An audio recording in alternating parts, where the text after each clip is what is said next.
Buenas y lluviosas tardes. Hoy tenemos la suerte de rememorar una parte importante del siglo XVI. Por ello tengo el honor de presentar a don Antonio Luis Gómez Beltrán, quien nos adentrará en esa apasionante época de nuestra historia. Os cuento un poco sobre su biografía para que le conozcáis algo más. Don Antonio, natural de Benalmádena, Málaga, ingeniero técnico industrial por la Universidad de Málaga en las especialidades de electricidad y mecánica, técnico de evaluación de medio ambiente y auditor en medio ambiente por la Universidad Politécnica de Madrid.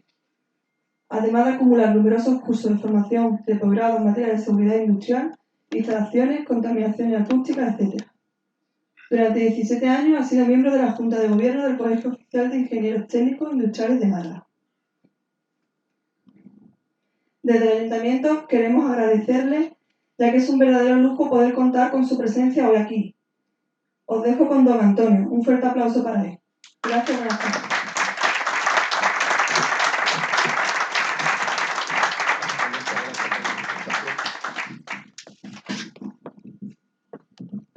Buenas tardes, o buenas noches y buenas tardes lluviosas. El agua es magnífica, ¿verdad? Porque sobre todo la echamos en falta desde hace bastante tiempo. Pero nunca llueve a gusto de todo y hoy ha sido un día lluvioso. Agradeceros a todos la presencia, la espera, porque me imagino que habrán comunicado que hemos tenido un pequeño percance con el vehículo en carretera y gracias a la disposición de Ángel se ha movilizado para poder estar hoy aquí con ustedes. Ya que Ángel, hace cuestión de unos meses, me llamó Ángel, me escribió un correo y me preguntaba si yo estaría dispuesto a compartir una jornada de charla, de reflexión sobre la historia de España. Y automáticamente le dije que sí, porque yo nunca digo un no para estas cosas. Así que ese es el motivo por el que estoy aquí y quiero agradecer también a vuestro alcalde, a Diego y a la corporación, pues toda su ayuda prestada para que esto pueda se pueda efectuar. Así que si os parece bien, vamos a entrar en materia. Normalmente las conferencias se dan y después se hace un ruego y pregunta. Yo ya rompo un poco la ortodoxia de ese sistema. Mirad, cuando yo estudiaba, teníamos un solo libro, que era la enciclopedia. Me imagino que más de uno habrá conocido la enciclopedia. En la enciclopedia estaba la historia, estaba la literatura, estaba las matemáticas, era el único libro con el que se iba. No como hoy en día que los niños van con un pedazo de mochila, con la cabeza encorvada tirando de tantos libros. En esa enciclopedia había un párrafo que decía que en 1588 Felipe II mandó una armada a combatir con los ingleses y que los vientos la destrozaron, prácticamente 3 líneas. Cuando yo hacía mi investigación sobre mi trabajo,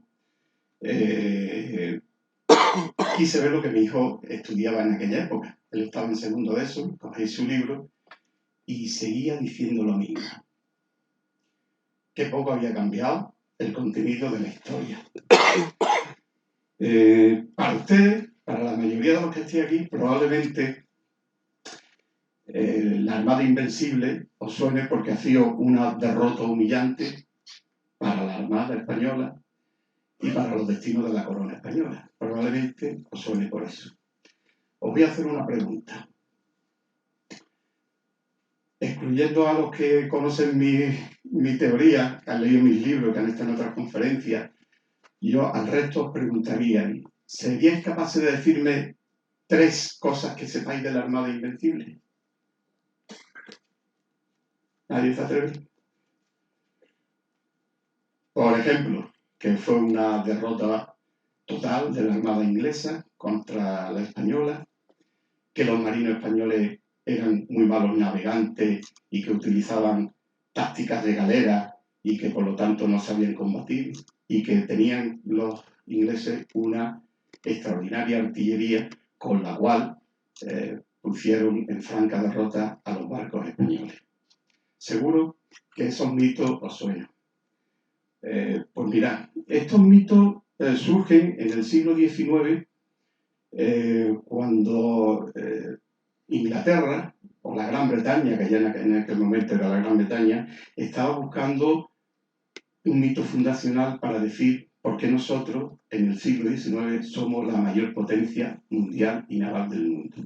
Entonces los historiadores victorianos empezaron a indagar en el pasado. Y fue Julián Colbert el que dio con la tecla y se acordó que en el verano de 1588 la Armada española, perdón, la Marina inglesa, al mando de Lord Howard y de Francis Drake, pues dieron una gran derrota a la Armada española. Todo esto son unos estados que no tienen ningún fundamento, sino sencillamente es propio mito.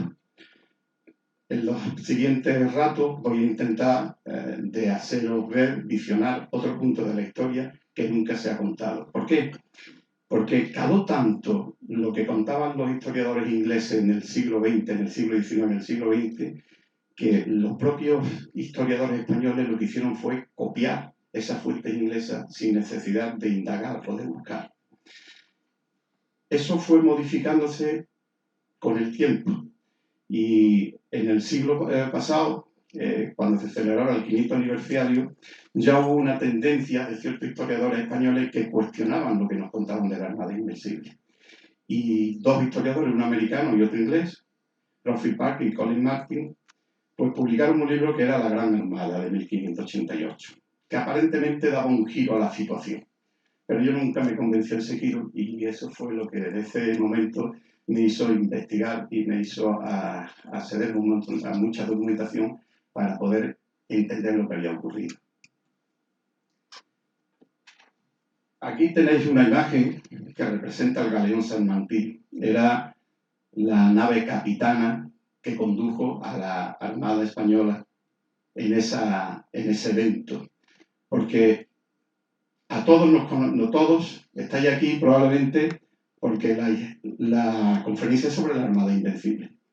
Si se llega a titular la Armada de 1588, probablemente no hubiese habido ninguno, porque no sabéis lo que es. La Armada Invencible es un invento que hizo un tal Lord Burghley, era uno de los consejeros de la reina Isabel I, que haciéndose pasar por un jesuita inglés, escribió al embajador español en París, Bernardino de Mendoza, donde le decía, se pasaba por jesuita inglés y le decía que, bueno, que los ingleses habían derrotado a la Armada Española, a esa armada que nosotros le habíamos puesto el nombre de Invencible. No es así, nunca se llamó Invencible. En ningún documento oficial de la época se denominó de esa forma. Después apareció el nombre de la Gran Armada. Ese nombre aparece en el siglo pasado, cuando se va a celebrar su 500 aniversario, y entonces Geoffrey Parker y Colin Martin deciden llamarle la Gran Armada. Otro nombre que viene de afuera, nos viene desde el exterior, no lo hemos creado nosotros. Es un nombre que se ha profundizado. También la contrarréplica española dice que se llama Gran y Felicísima Armada. Otra cosa que tampoco es cierto. No podemos contrarrestar la historia generando una fábula. Lo de Gran y Felicísima Armada viene porque en la documentación de la época, siempre que sus capitanes generales, los contadores, los oidores, se hacían referencia a cuando se estaba haciendo un estado de armamento, o sea, se estaban preparando tanto ejércitos de tierra como de la armada, pues siempre se determinaba los felicísimos ejércitos de su majestad.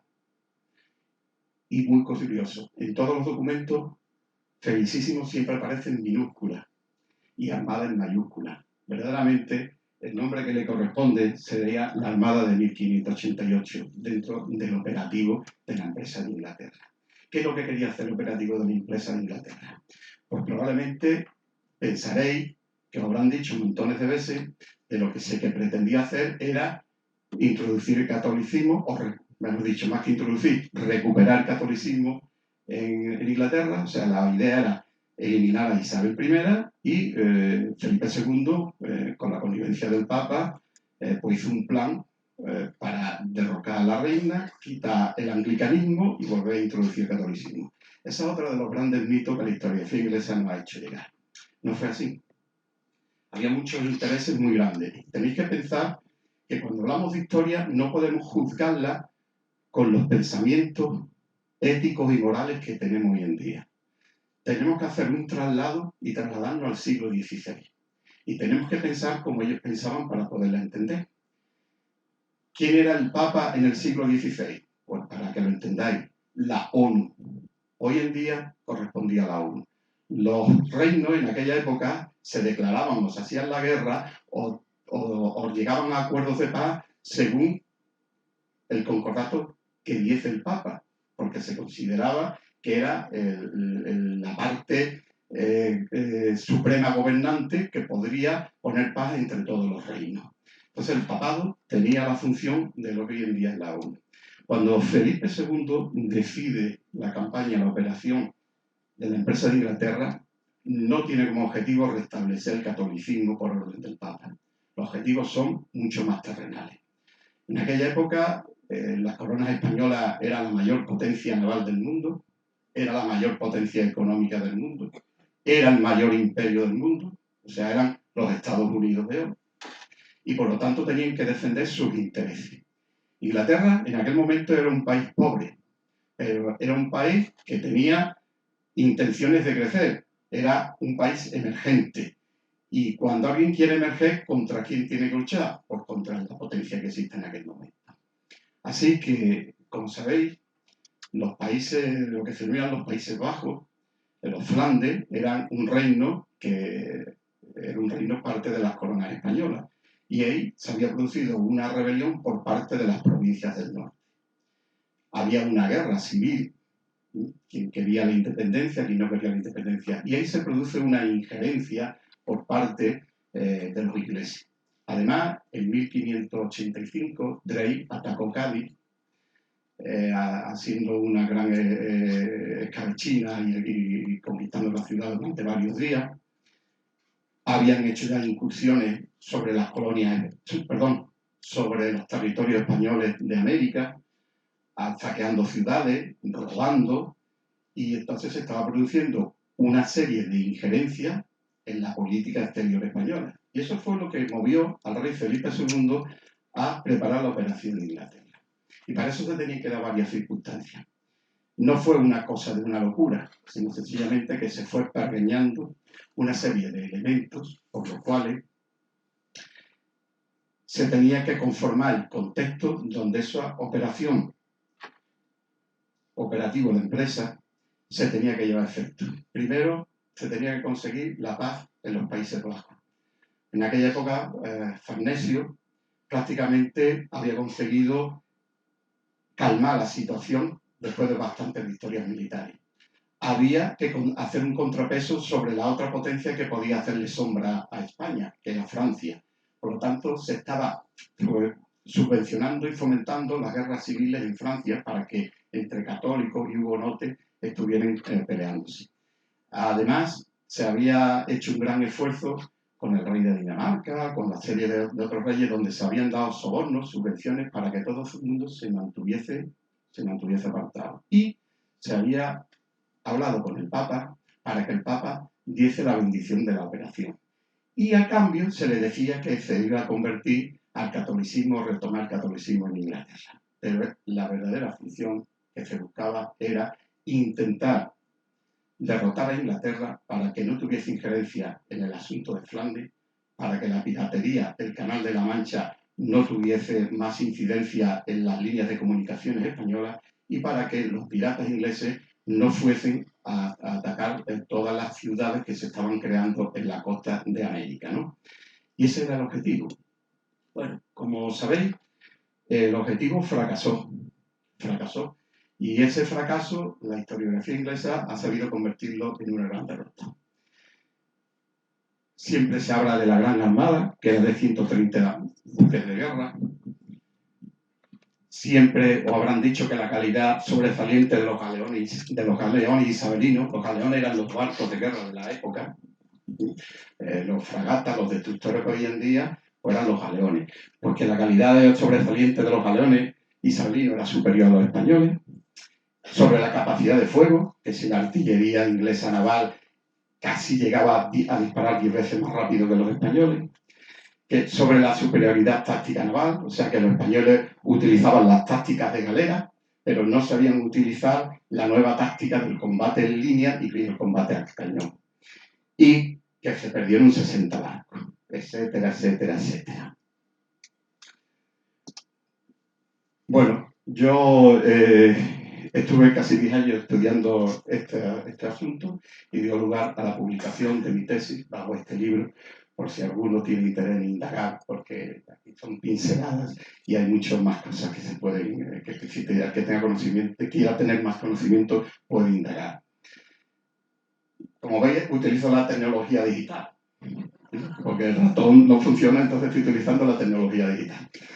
Bueno, ¿por qué los ingleses ganaron esa batalla naval en el Canal de la Mancha? ¿Por qué la ganaron? Según los ingleses, porque tenían unos excelentes barcos, una eficacísima artillería, unos revolucionarias tácticas y un personal muy cualificado. En contra, por la otra parte, teníamos, lo voy a intentar demostrar, que ni los barcos eran sobresalientes, ni la artillería era eficaz, ni tenían tácticas de combate, ni su personal estaba tan cualificado. La primera pregunta que tenemos que hacer es si verdaderamente lo que hoy denominamos la Gran Armada era una armada o no. Parece una tontería, pero eso tiene un gran matiz. ¿Por qué?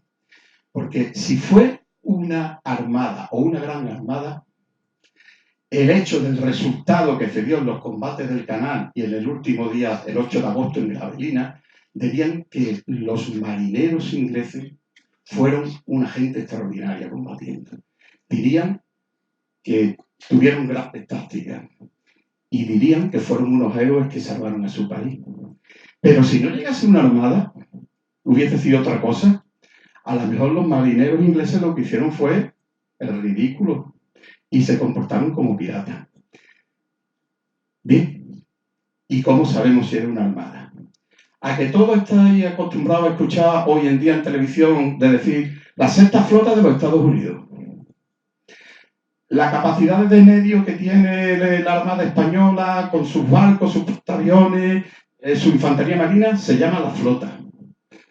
Pero también habéis escuchado hablar de la flota de Pescanova o la flota de la Transmediterránea. O sea, hoy en día, flota es un conjunto de barcos para un medio, para un fin. Lo mismo puede ser destinado militarmente que civil. Pero en el siglo XVI no era así. En el siglo XVI, la armada significaban barcos de guerra. Eran barcos que tenían una función, ir a la guerra. Y la flota eran los barcos mercantes, la flota de Indias, que más de uno habréis escuchado hablar de ella.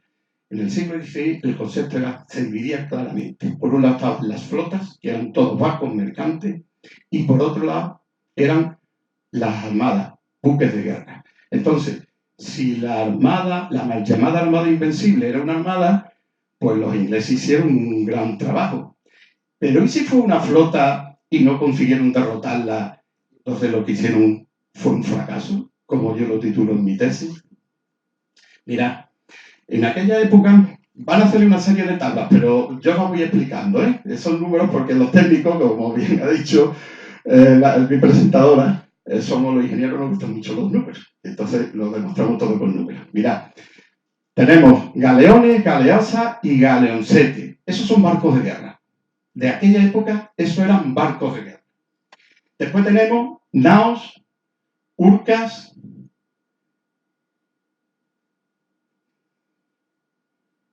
galeones, galeazas, galoncetes. Esos eran barcos de guerra. Naos, urcas y naves auxiliares eran barcos mercantes. Solamente las naos se fabricaban por orden expresa del rey con capacidad para combatir, pero no eran puramente barcos de guerra. Estos eran el número de barcos que llevaba la Armada, la mal llamada Armada Invencible, y veréis que aquí tenemos el número que verdaderamente de barcos. Fijaros, galeones, galeazas, galeoncetes, armada, 26 unidades. Naos, urca, naves de transporte, 101. Ya vemos que lo que mandó la Armada Española no era una armada, era una flota de mercantes donde llevaba un ejército que tenía que desembarcar en Cabo Malgate para después unirse a las tropas de Farnesio, y lo que llevaba era una flota de barcos mercantes con un componente anfibio para desembarcar, y solamente 26 unidades eran los buques de guerra que la escoltaban. En este sentido, veréis aquí que tras hacer un estudio de todas las naos que habían, verdaderamente la capacidad de la Armada Española eran de 49 barcos de guerra. Quedaros con este número, 49. Hay otros estudios que dicen que eran 73 y 68, pero yo digo que eran 49. Quedaros con el número de 49. Muy importante. Habría escuchado que a raíz de la derrota de la Armada Española, en el año 1588, apareció la gran armada, la gran marina inglesa, que fue la primera marina oceánica que se creó en el mundo. Veamos esto. Aquí los barcos españoles, aquí la cantidad de barcos ingleses. Estos son el número de unidades, y aquí en colores son los tonelajes. Si os fijáis, aquí hay una gran agrupación de barcos españoles. Hay una gran agrupación de barcos españoles que van de los 300 a prácticamente los 800 toneladas. Fijaros qué gran agrupación. Fijaros que aquí los ingleses apenas si tienen barcos. Todos los barcos que tienen son pequeños, de 100 a 200 toneladas. ¿Qué significa esto? Pues lo que significa es que la tecnología española de la época, los astilleros españoles de la época, el concepto doctrinal que tenían ya los españoles y el gobierno, por decirlo de una forma, la corona, los consejos correspondientes de Estado, el Consejo de Guerra, habían creado la primera armada oceánica del mundo. Esta era la armada oceánica. Esto, los ingleses, era una armada costera. Tenían pequeños barcos para moverse por el Canal de la Mancha entre sus puertos. Lo que hemos visto antes era la estadística de toda la movilización de barcos que había hecho tanto españoles como ingleses. Y aquí, en esta estadística, son verdaderamente los barcos de guerra. Fijaros cómo los españoles concentran sus barcos en grandes unidades, porque eran barcos que cruzaban el Atlántico y volvían, iban y volvían. Y ellos son barcos pequeños que se movían por el canal. O sea que con esto se desmonta el mito de que a partir del 1588 era la marina inglesa la que era la primera potencia naval del mundo oceánica. Eso nunca os lo creáis. Fue la española y duró 200 años más. Bueno, hemos hablado de los barcos. Claro, los barcos nuestros eran malísimos, los barcos de ellos eran buenísimos. Hemos visto que había una serie de tipologías de barcos, galeones, alcocetes, naos y demás. Bien, según cuenta la historiografía inglesa, los barcos ingleses eran muy buenos porque ellos intelectualmente eran superiores a los latinos. Como eran superiores a los latinos, ellos habían desarrollado una tecnología con la cual los hispanos no eran capaces de haber llegado a esa situación. De hecho, decían que una de las grandes ventajas es la mayor relación eslora-manga. Os explico. La eslora, la longitud, la manga, la anchura. Entonces, un barco, mientras más largo sea, mejor navega, más corre. Quiero decir, hay un refrán que dice, dame quilla y te daré milla. Decían que el hecho de que habían afinado los cascos. Decían que habían cogido el palo. Sabéis que los barcos tienen 4 palos, 3 verticales, uno en horizontal. El primero se llama el trinquete, el segundo es el mayor y el tercero el de mizana. Ellos habían cogido y se habían dado cuenta que alejando la distancia entre el trinquete y el mayor, los barcos navegaban mejor. Se habían dado cuenta de que había que bajar los castillos, que eran horas de explicarse los castillos. Y entonces ellos bajaron los castillos. Y había que ponerle un espolón. Un espolón es un saliente que hay en la proa, ahora lo veremos. En fin, una serie de elementos que por eso ellos habían creado un tipo de barco que era superior a los galeones españoles, el galeón isabelino. Bien, pues no creáis eso. En 1582, Felipe II, mediante una real cédula, a Cristóbal de Barro le dice que hay que investigar cómo hay que mejorar los nuevos buques de guerra que tiene que tener la Armada Española. Y si veis, todos estos puntos son lo mismo que se le atribuye a los ingleses. solo que los ingleses no lo dejaron por escrito y los españoles lo dejaron por escrito. Mirad, esto es el Ark Royal, la capitana o la almiranta de la flota inglesa. Es de un grabado de la época, Todos los historiadores dicen que esta forma del casco es correcta, aunque ponen en duda todo lo que es el aparejo y la jarcia, pero todo este casco es correcto, a excepción de estos, veis aquí, torreoncitos que hay de guardia. Este es el San Martín, es la capitana española, es un galeón de construcción portuguesa. En aquella época la corona de Portugal pertenecía a la corona de Felipe II. Esto es lo que se llama el Alcázar o castillo de popa y este es el castillo de proa. Esto es una pintura de la época de Cornelius Dom.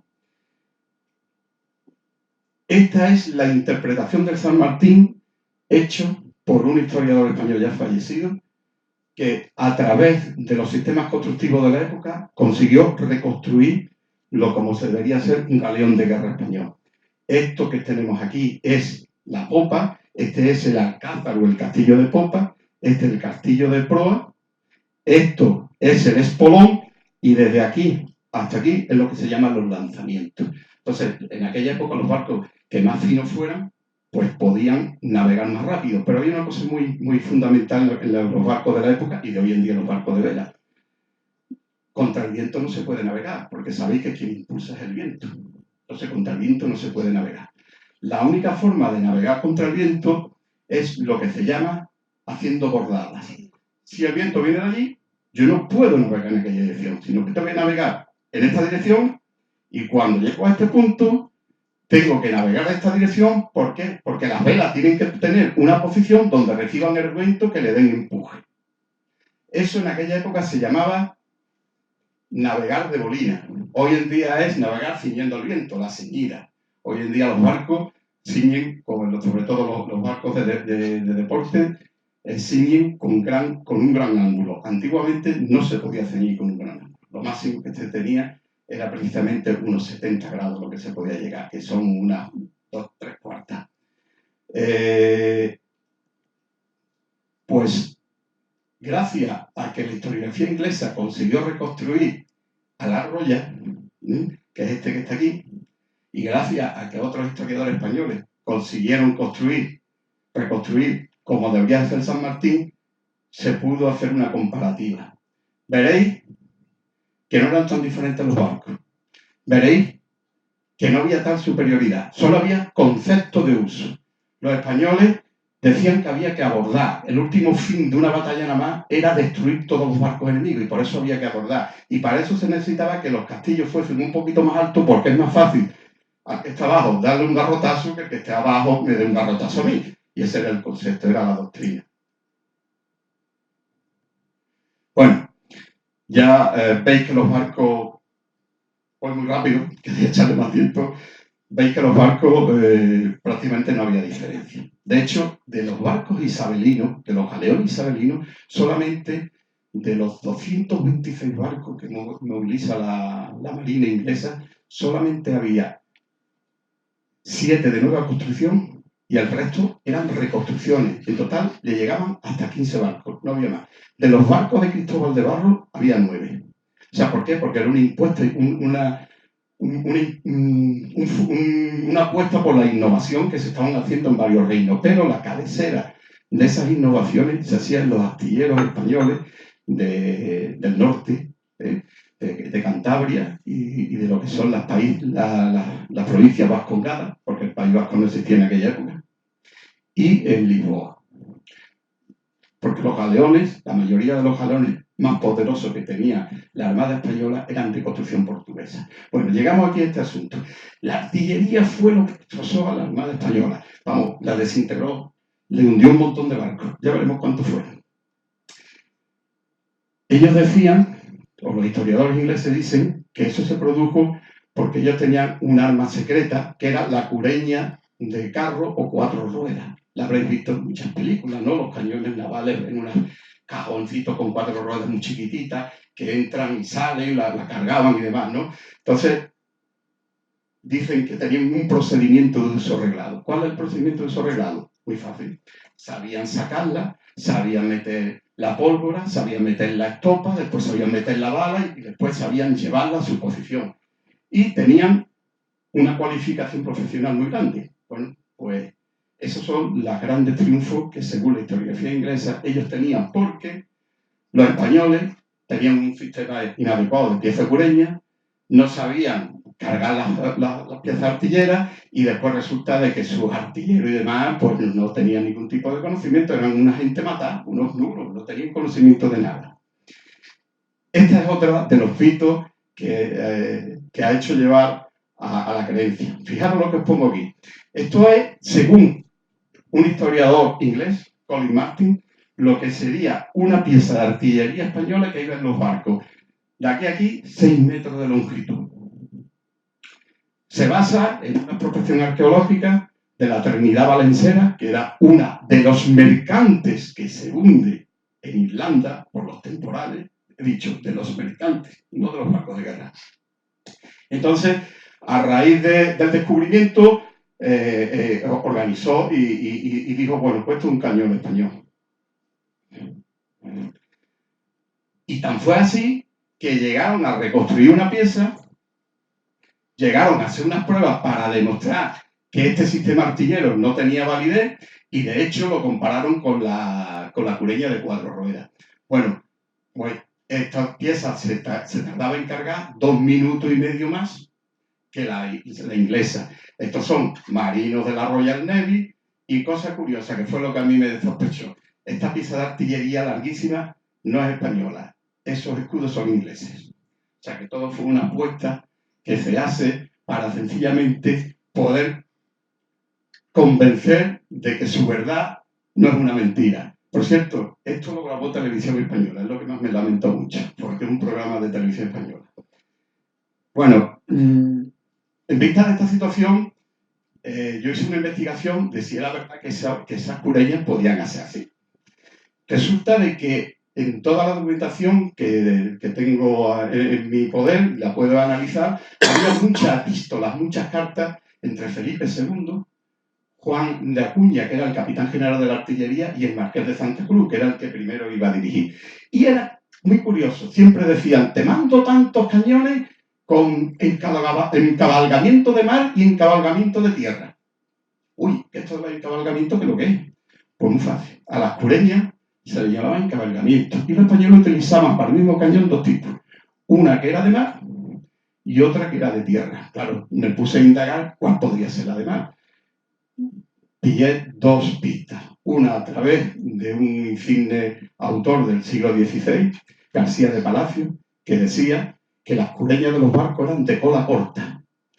Y otro ya a Firrufino, que fue uno de los grandes profesores y maestros matemáticos que enseñaba artillería, donde daban un manual de cómo se fabricaban las cureñas, los encabalgamientos. Así que en mi despacho, con mis ingenieros, reconstruimos cómo tenían que hacer esas cureñas. Esta es la cureña española, verdaderamente, que llevaban los barcos. Esta sería la cureña inglesa y si veis, hay 98 centímetros de diferencia. O sea, no había esa espectro tan abismal de 6 metros de distancia. Y la verdad que entre mover esto y mover esto se han hecho pruebas y prácticas y da prácticamente lo mismo. De hecho, los historiadores ingleses tenían conocimiento de este tipo de cureñas. Esto que está aquí es un plano que se encontró en el archivo de Simancas, fechado en el año 1594. Y precisamente, si os fijáis, coincide con la cola corta que nosotros interpretamos en nuestros dibujos. Esto es un plano que descubrió un historiador español ya desaparecido, José Luis Casado Soto, y este plano se le entregó a los historiadores ingleses antes de hacer la fotito esta que habéis visto, para que supieran cómo era una cureña. No le quisieron hacer caso porque si le hacían caso se desmoronaba todo el plan que ellos tenían tramado de la supervelocidad que tenían los artilleros españoles, ingleses disparando. De hecho, por si alguno no se cree lo que hemos hecho en plano, aquí tenéis la cureña reconstruida. Está en el Museo de San Vicente de la Barquera. Aparentemente grande. Os diré que la pieza que lleva es del siglo XVII y es una pieza inglesa. Corresponde a un cañón aculebrinado de 9 a 10 libras de bala. Como veréis, no sobresalen las ruedas excesivamente, es una pieza recogida. Y aquí os doy una prueba física de lo que era tan grande. Este que está aquí con la cara borrada es mi hijo, que era menor de edad cuando se hizo esta foto, ya es mayor de edad, y medía 1,60 m cuando se hizo esta foto. Y esto tenía 20 centímetros de altura. O sea que si le quitamos el 1,60 m de mi hijo, los 20 centímetros de altura, veréis que lo que estamos hablando es de un cañón de 1,40 m. Elementos recogidos pequeños para ir dentro de los barcos. Bien, otro de los grandes mitos es que la artillería, los conceptos de artillero de los españoles no sabían utilizar las piezas pesadas, ¿no? Sabían utilizar las piezas pesadas, o sea, las piezas de gran calibre. Después de haber hecho un control estadístico hecho por historiadores ingleses, veréis que las piezas pesadas que se llevaban en la Armada solamente eran un 6%, 3,9 para los ingleses, 2,1 para los españoles. Yo, buscando todavía más fuerza, pues metí las medias, que van entre 27 y 22 libras, el 3,2%. La ligera superior a 15 a 21 libras, el 14,8%. O sea, el 24% del armamento que llevaba tanto la flota inglesa como la Armada española no tenían capacidad para destruir a los barcos, porque eran muy cortos números. Sin embargo, las ligeras y las medias ocupaban el 76%, donde aquí los españoles tenían un 43% y los ingleses un 32%. De aquí viene la frase de Walter Raleigh, que fue uno de los protagonistas de la marina inglesa en esa batalla.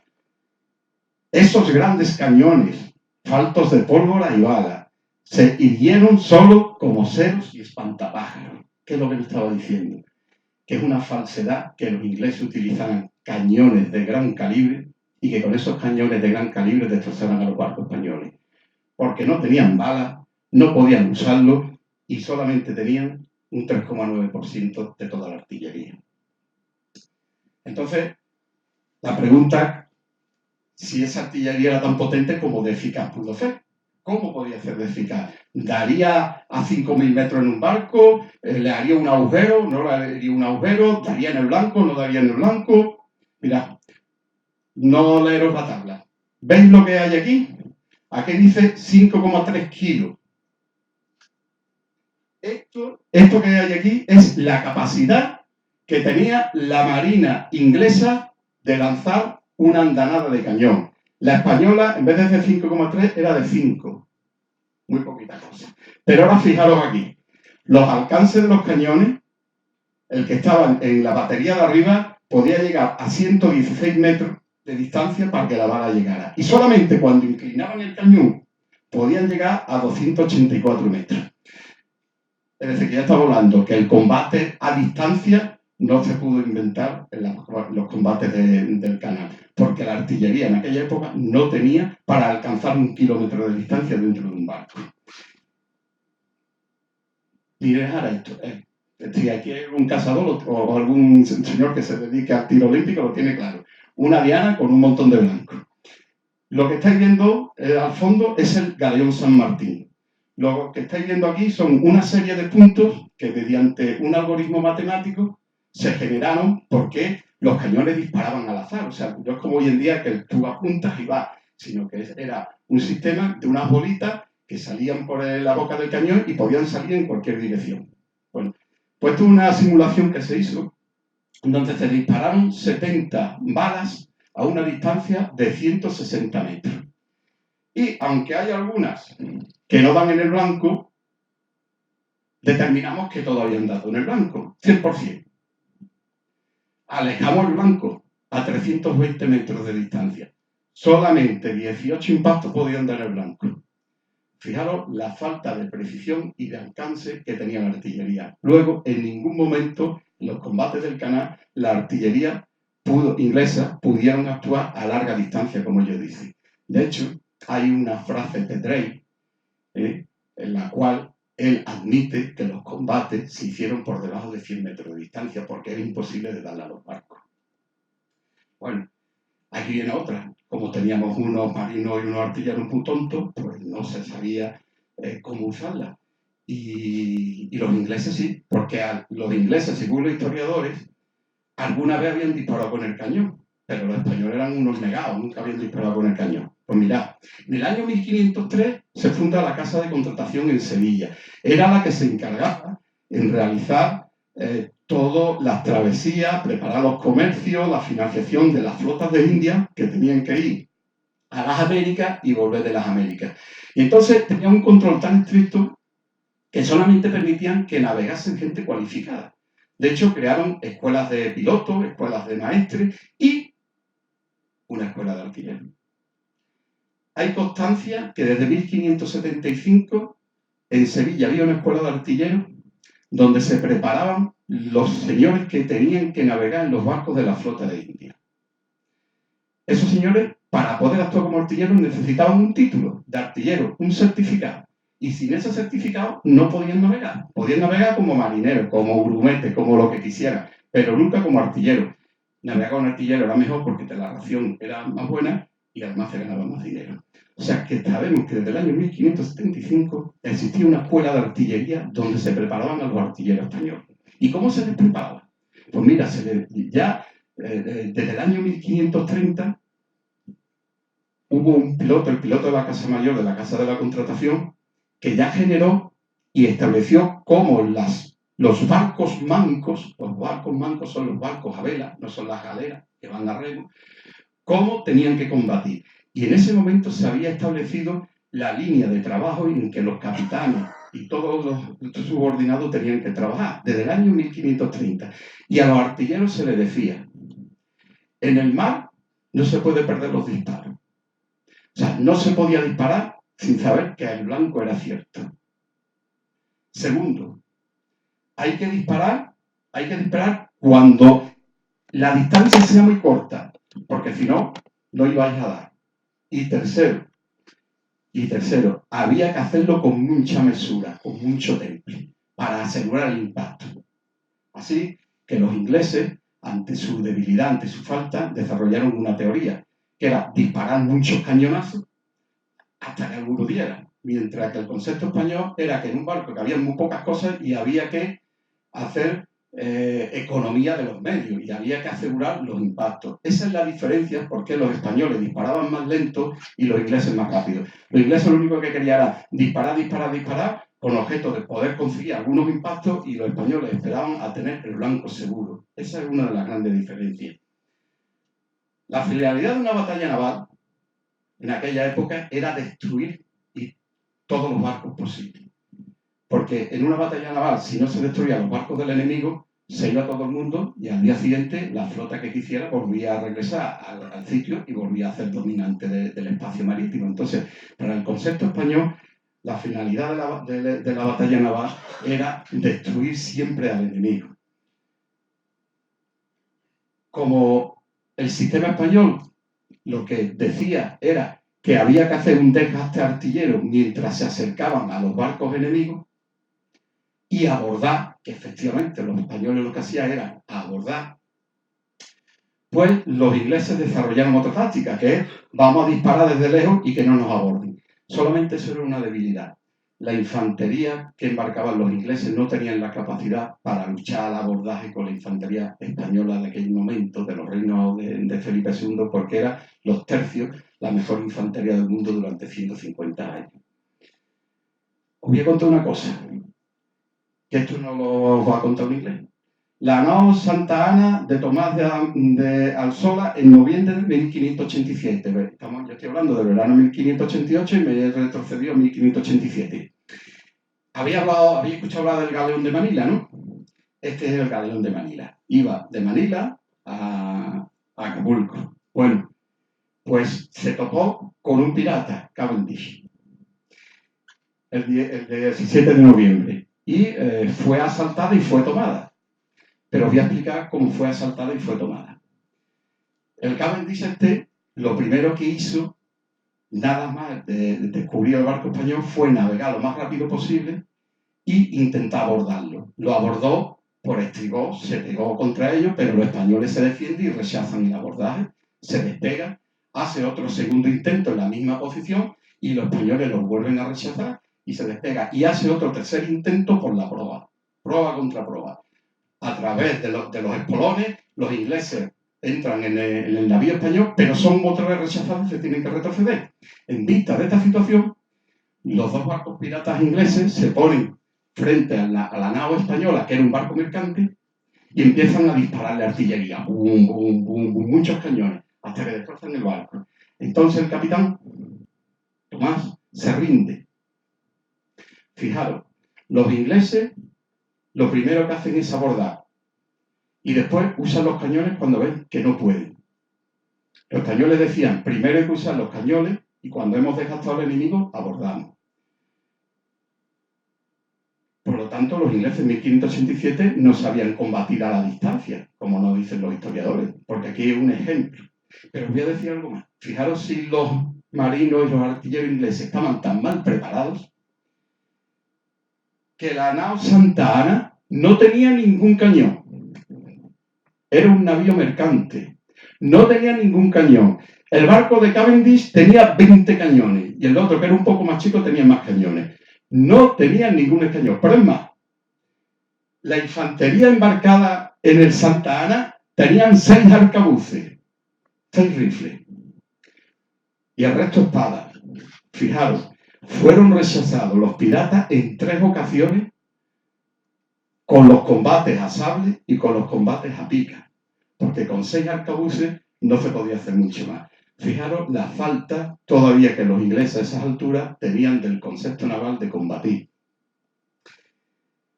Lo que os decía antes, ¿qué es lo que hacen los ingleses? Disparar para asegurar un mínimo de golpe. Mientras más disparos, alguno llegará. Y la táctica que habían utilizado los españoles, que le dieron tanto buen resultado, era el menor número de disparos para asegurar un máximo de golpe. Otro ejemplo, en el año 1582 se produce la batalla naval de San Miguel. Franceses y españoles. Franceses, 60 barcos de guerra. Españoles, 25. Resultado, 11 barcos franceses hundidos, destrozados, apresados o quemados. Españoles, ninguno. Utilizando esta táctica. La batalla de Gravelines. Bien, la batalla de Gravelines es la que ha traído el gran mérito de la superioridad inglesa. Ahí es donde parte esa gran victoria que tienen los ingleses. Vamos a hablar un poco de la batalla de Gravelines. Gravelines es una ciudad costera del Flandes español de aquella época, que está al paso de Calais, y resulta de que ahí se va a producir el día 8 de agosto la arremetida total contra la Armada Española con el objeto de que puedan los ingleses salvarse de la invasión. Esta batalla empieza en unas circunstancias que la vamos a entender.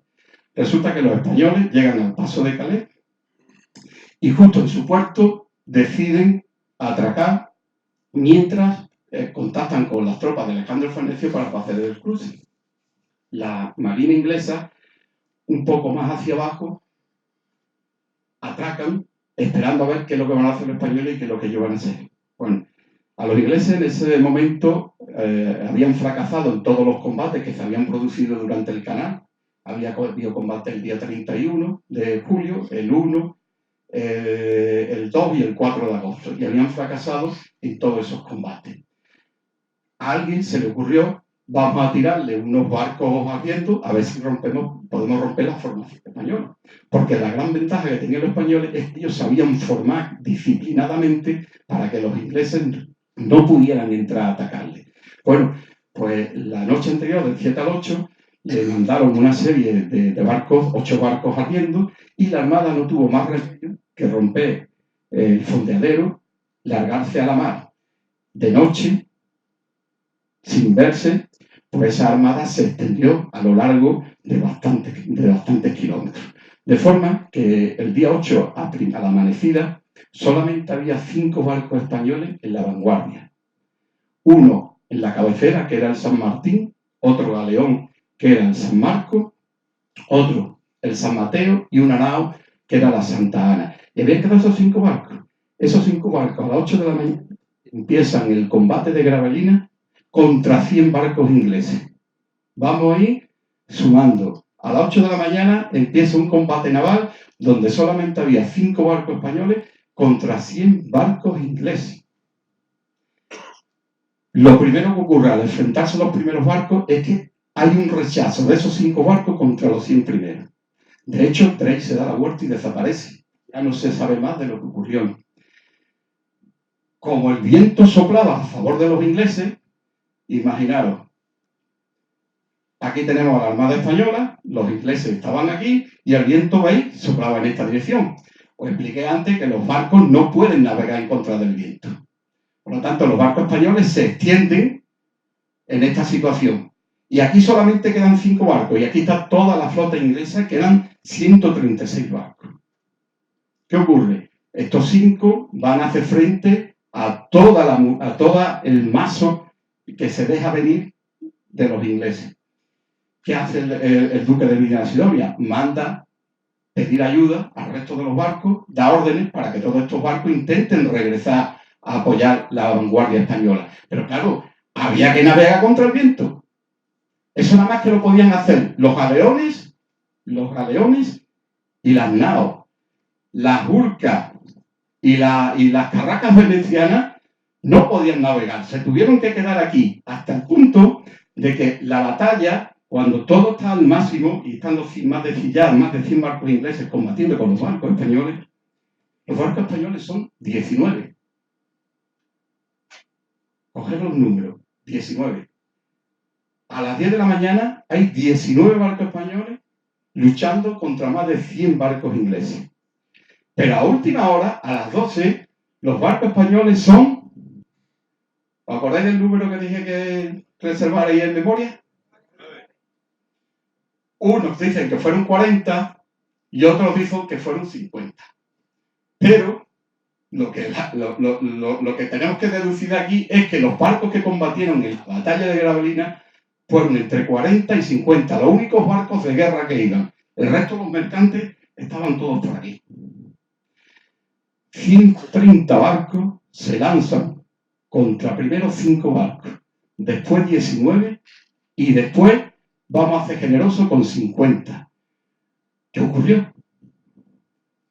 Bueno, esto ya que ha salido lo comento. Veis que la Armada Española vuelve a formar y veis cómo los ingleses siguen detrás, pero veis cómo el viento sigue obligando a que la Armada Española tenga que salir hacia el Mar del Norte. En aquella época se llamaba también el Mar de Germania, por eso no podían volver. Esto es una imagen de época del Cornelius Rom, donde se ve precisamente al San Martín combatiendo con distintas unidades y cómo todas las unidades están desparramadas. Y están desparramadas porque en el combate de Gravelines lo que ocurrió es que os he dicho que como máximo combatieron 50 barcos españoles, pero no he dicho cómo combatieron. El San Martín, desde las 8 de la mañana hasta las 12, estuvo combatiendo él solo con 24 barcos. El San Felipe con 14. El San Mateo con 10. La María Juana, María Juan, acordaros de este nombre, y una carraca y la siciliana contra 30 barcos. Eso fue el combate. Combate muy aislado donde los barcos españoles se quedaron solos y estuvieron combatiendo contra 3, 4, 5, 6, 7 sin ningún tipo de ayuda. Solo al final de la mañana consiguieron recomponer la línea y, podríamos decir, rechazar totalmente a la Armada inglesa. Esta es otra imagen de la época. Esto es un anónimo. Esto es de Nicholas Hillary, también de la época. Aquí está la reina Isabel observando la gran batalla naval donde los barcos españoles se hundían. Esto es un grabado también, pero esto ya de 1743. Lo mismo, los barcos españoles luchando de forma aislada. Este fue el gran arma secreta de los ingleses. Así fue como tuvieron que combatir los galeones españoles. Un galeón rodeado por una serie de unidades que iban intercambiándose de una posición a otra, mientras que los españoles disparaban su artillería le disparaba a este. O sea, un barco español podía recibir 3, 4 andanadas de los barcos ingleses, pero él solamente le podía responder a uno. O sea, fue la superioridad numérica donde los ingleses descollaron. Porque este galeón español podía recibir 1, 2, 3 y 4 disparos. Pero él tenía que dividir sus andanadas como máximo entre 3. Por lo tanto, recibía más de lo que podía dar. Eso es lo que hizo crear los historiadores ingleses de que los artilleros ingleses disparaban muy rápido. O sea, podían cargar 4, 5, 6 veces, mientras que los españoles no lo podían hacer. No lo podían hacer porque ellos nada más que podían disparar contra un objetivo. Pero hay algo más que os voy a explicar. La artillería de la época no es como la de hoy. Era sencillamente un tocho de cilindro donde por la boca se metía la pólvora a la bala y se disparaba. Y eso se llegaba a calentar, tanto que había que dejar de disparar. De hecho, los tratados de artillería de la época dicen que lo máximo que se podía hacer de disparos seguidos eran 3 disparos. Al cuarto había que refrescar la pieza. Refrescar la pieza significa que había que echarle agua. Al quinto había que dejar de disparar. Luego lo que ocurrió en Gravelines es que desde un combate que comenzó a las 8 de la mañana y termina a las 4 de la tarde, los galeones españoles que combatían aisladamente dejaron de disparar su artillería porque las piezas se calentaban y tenían que esperar que se enfriaran para volver a disparar, mientras que los galeones ingleses se turnaban. Hacían un disparo, se iban, cargaban y volvían. Ese fue lo que ocurrió. Pero nos tuvieron que dar una somantapado terrible.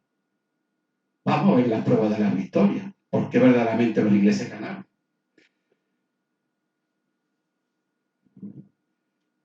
Número de barcos hundidos. Solamente se hunde un barco después del combate porque no se puede reparar y se hunde. Solamente se hunde un barco español, el María Juan. Os dije, acordaros con este nombrecillo, el María Juan. Solamente el que se hunde. Y se hunde cuando ya el combate ha terminado, que van a socorrerlo, tienen grandes vías de agua y entonces se llevan a la gente, la sacan y dejan que se hunda, ¿no? Y después 2 galeones. 2 galeones. ¿Os acordáis que he dicho el San Felipe con 14 y el San Mateo con 10? De combatieron solo. Esos 2 galeones quedaron tan destrozados que sus capitanes lo llevan a los puertos del Flandes español. Pero eso, los barcos no llegan a los puertos españoles porque en la costa hoy en día de Holanda y de Bélgica hay unas grandes dunas de arena sumergidas que no todos los barcos podían navegar por ahí. Los barcos españoles tenían mucho calado. De hecho, el San Felipe se queda encallado en una duna y el San Mateo tiene otra peripecia. Una vez que va buscando un puerto de Newport, pues resulta que se encuentra con una flotilla de reverdes, de reverdes holandeses y de ingleses, y sigue combatiendo durante 2 horas hasta que se queda sin munición y se tiene que rendir.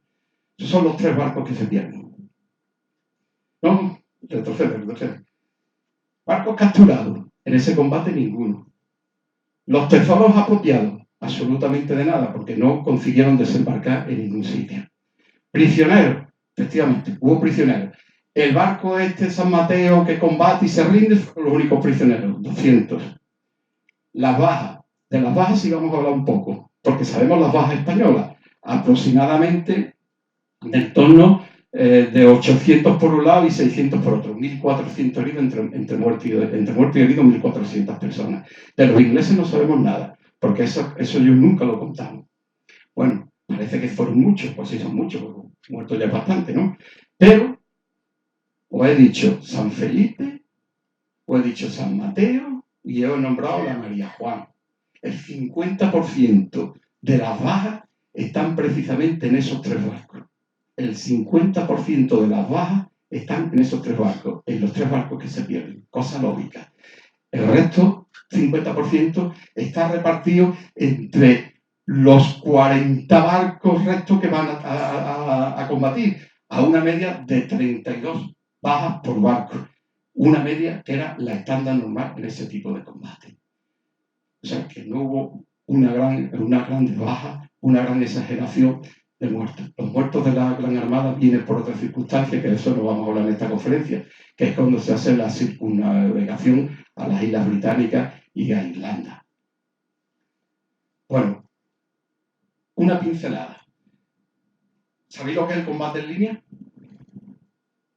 Combate en línea es el combate que se llevó en el siglo XVIII, donde aparentemente los ingleses fueron los maestros. Y se atribuyen la creación del combate en línea.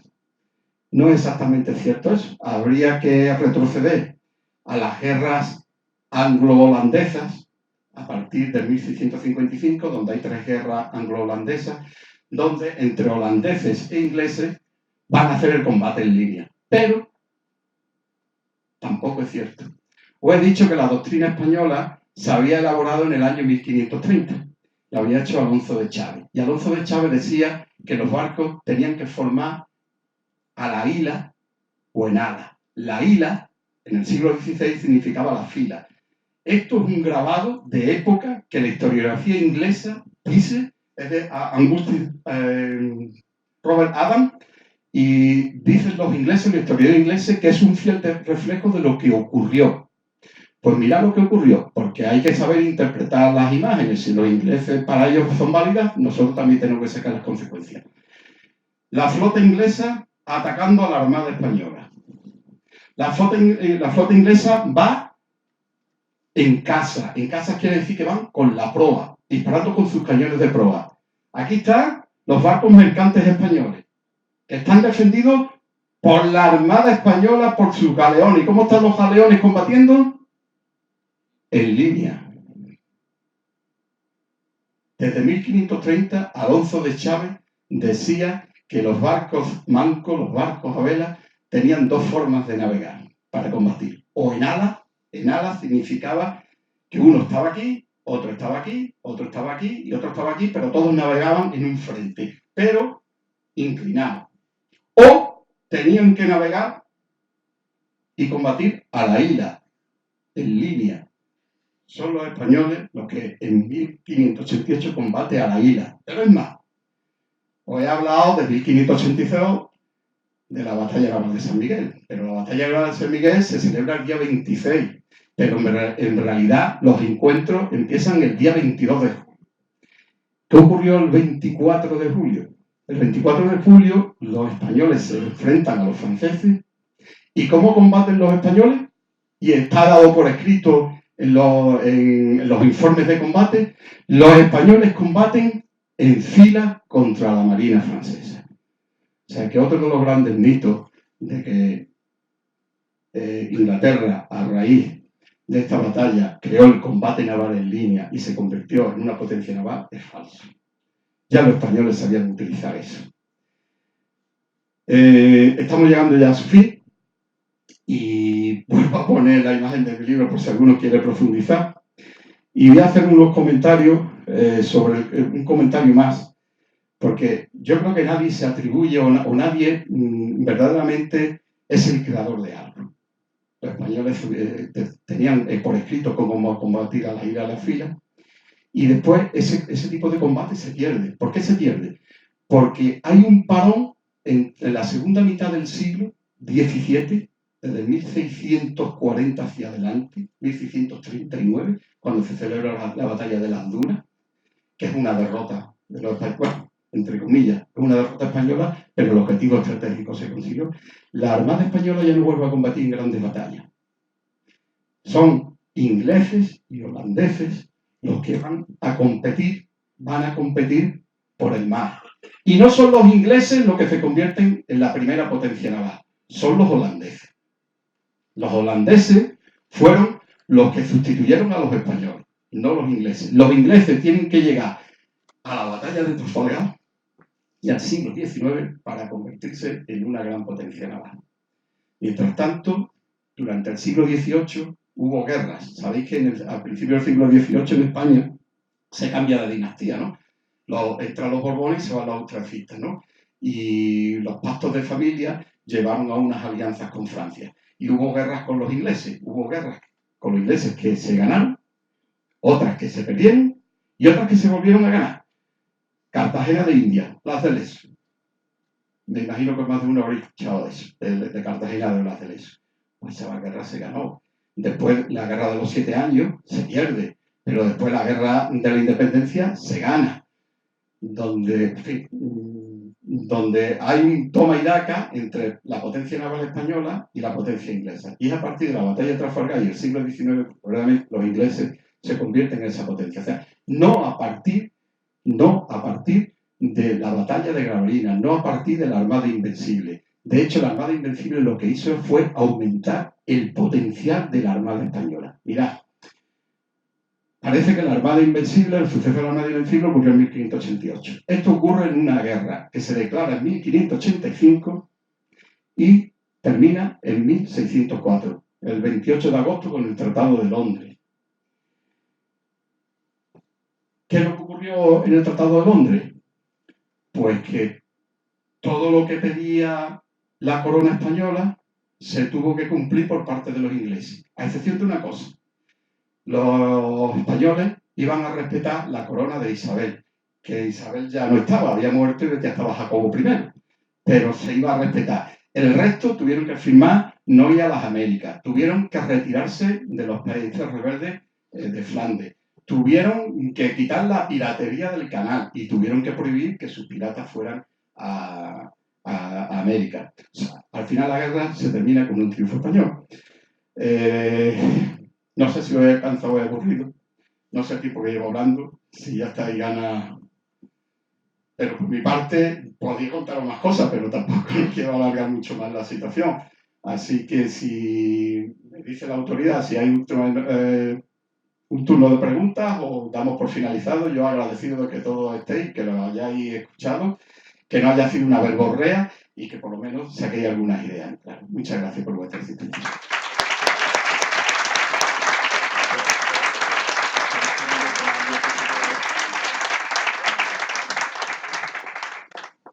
Agradecerle mucho que después de las dificultades de la carretera y demás haya venido a Montejaque, ¿vale? Para nosotros ha sido un placer y queremos darle unos productos nuestros de aquí para que se vaya con un buen sabor de boca. Seguro que